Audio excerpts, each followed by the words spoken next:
Apa itu agama? Agama adalah sistem yang mengatur kepercayaan serta kepribadian kepada Tuhan Yang Maha Esa, serta tata kaidah yang berhubungan dengan budaya dan pandangan dunia yang menghubungkan manusia dengan tatanan kehidupan. Agama sangat penting untuk dimiliki seseorang, utamanya sebagai penyeimbang kehidupan. Bisa kita bayangkan, jika di kehidupan ini kita tidak memiliki pedoman hidup seperti agama. Tanpa adanya agama, manusia akan kehilangan pegangan hidupnya, karena agama merupakan jalan hidup atau panutan hidup manusia. Agama memberikan acuan hidup kepada manusia tentang bagaimana kita harus bersikap, bertingkah laku, dan bertutur kata. Apa itu agama menurut para ahli? Definisi agama menurut beberapa ahli. Edward Bernard Taylor dikutip dari Seven Theories of Religion 1996 karya Daniel L. Pauls. Definisi agama adalah percaya seseorang terhadap makhluk spiritual, misalnya roh, jiwa, dan hal-hal lainnya yang mempunyai peran dalam kehidupan manusia. James George Frazer dalam bukunya yang berjudul The Golden Balls cenderung sepakat dengan Taylor, namun ia membedakan sihir dengan agama. Menurutnya, agama adalah keyakinan bahwa dunia adalah alam yang dikuasai oleh satu atau lebih dewa dengan karakter pribadi dengan siapa bisa mengaku, bukan oleh hukum. Sejarah munculnya agama. Asal mula munculnya agama dijelaskan oleh Herbert Spencer. Ia berpendapat bahwa dahulu manusia sudah sadar akan kematian yang pasti dialami seluruh orang.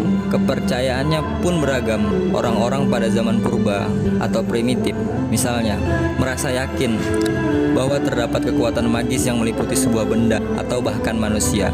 Di masa prasejarah lahir beberapa keyakinan seperti animisme, dinamisme, toteisme, dan lain-lain. Bukan hanya itu, kepercayaan terus berkembang hingga terdapat sebuah istilah mengenai Tuhan yang dikenal sebagai satu-satunya pencipta alam semesta dan memiliki kendali atas segalanya. Ini merupakan hasil yang timbulkan dari rasa takut manusia semua. Peradaban akhirnya melakukan penyembahan terhadap suatu yang tak terlihat namun berpengaruh penting, meliputi dewa-dewa, roh-roh, pohon, hingga zat tertinggi yang disebut Tuhan.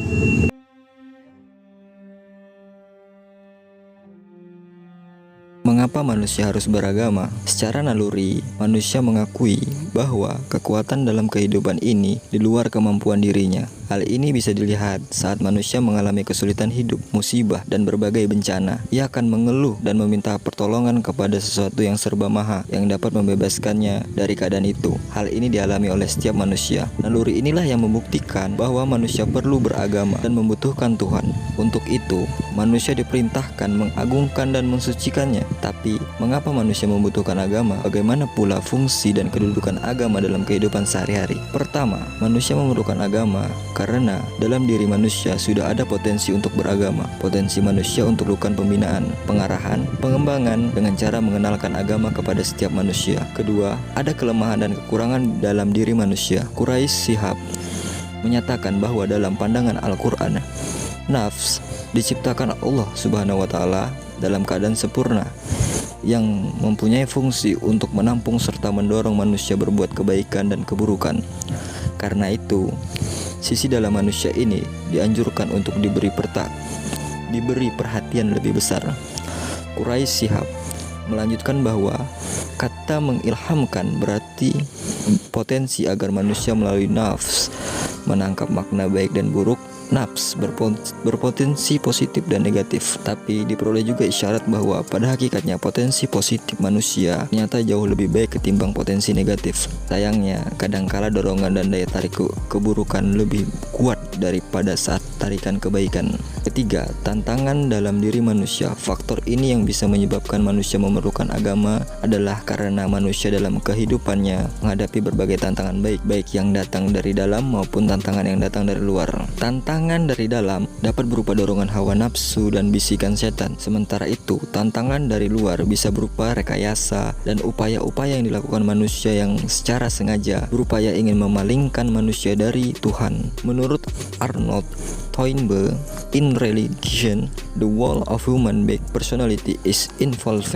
Artinya, agama itu melibatkan seluruh kepribadian manusia. Kepribadian manusia dapat dibentuk atau diubah dengan agama. Karena itulah agama sangat penting dalam meluruskan dan membenarkan jalan hidup manusia.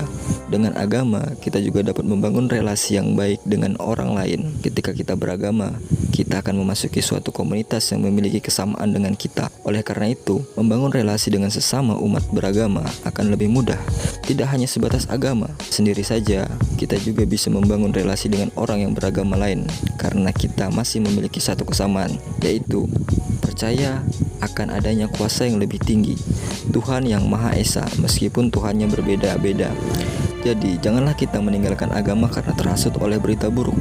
Bukan agamalah yang bermasalah, melainkan orang-orang yang menyalahgunakannya. Kita sebagai bangsa Indonesia yang merupakan negara beragama, di mana semua orang memiliki kebebasan untuk memilih agamanya masing-masing sesuai dengan sila pertama dalam Pancasila, ketuhanan yang Maha Esa. Kita harus tahu bagaimana cara beragama dengan benar sesuai dengan ajaran agama kita masing-masing. Jangan kita menggunakan agama untuk menyebabkan konflik, perseteruan, dan perpecahan, tetapi gunakan agama untuk mempersatukan seluruh bangsa Indonesia dan seluruh dunia, sehingga pandangan orang terhadap agama akan berubah ke arah yang lebih baik. Untuk itu, upaya mengatasi dan membentengi manusia adalah dengan mengajarkan mereka agar taat menjalankan agama. Godaan dan tantangan hidup tersebut sangat meningkat, sehingga upaya mengamankan masyarakat menjadi hal yang sangat penting. Tuhan menurunkan agama untuk kepentingan manusia. Agama bisa diartikan sebagai ikatan yang harus dipegang dan dipatuhi oleh manusia. Ikatan ini mempunyai pengaruh besar terhadap kehidupan manusia. Ikatan tersebut berasal dari kekuatan yang lebih tinggi dari manusia dan sebagaimana fitrah yang diberikan oleh Tuhan untuk hambanya. Agama sangat berguna dan mempunyai fungsi yang penting dalam kehidupan manusia. Mengapa bisa begitu? Agama adalah unsur mutlak dalam pembinaan karakter pribadi dan membangun kehidupan sosial yang rukun dan damai. Mendidik agar mempunyai jiwa yang tenang, membebaskan diri dari belenggu perbudakan, berani menegakkan kebenaran, memilih moral yang terpuji, dan agama dapat mengangkat derajat manusia lebih tinggi dari makhluk Tuhan lainnya. Mengapa harus Islam? Sementara itu, Maulana Muhammad Ali mendefinisikan Islam dengan merujuk pada firman Allah Subhanahu wa taala dalam surat Al-Baqarah ayat 208 yang berarti, "Hai orang-orang yang beriman, masuklah kamu ke dalam Islam keseluruhan dan janganlah kamu turun langkah syaitan. Sungguh syaitan itu musuh yang nyata bagimu." Lalu, dalam Al-Qur'an dijelaskan oleh Allah Subhanahu wa taala yang tercantum dalam surat Al-Baqarah ayat 136, kata, "Hai orang-orang mukmin, kami beriman kepada Allah dan apa yang diturunkan kepada kami dan apa yang diturunkan kepada Ibrahim, Ismail, Ishak, Yakub dan anak cucunya, dan apa yang diberikan kepada Musa dan Isa, serta apa yang diberikan kepada nabi-nabi dari Tuhannya. Kami tidak membeda-bedakannya seorang pun di antara mereka, dan kami hanya tunduk patuh kepadanya." Agama mengambil bagian pada saat-saat yang paling penting dan pada pengalaman hidup. Agama mengesahkan perkawinan. Agama berada dalam kehidupan pada saat-saat yang khusus maupun pada saat-saat yang paling mengerikan. Manusia sepanjang masa senantiasa beragama karena manusia adalah makhluk yang memiliki fitrah beragama atau bakat beragama.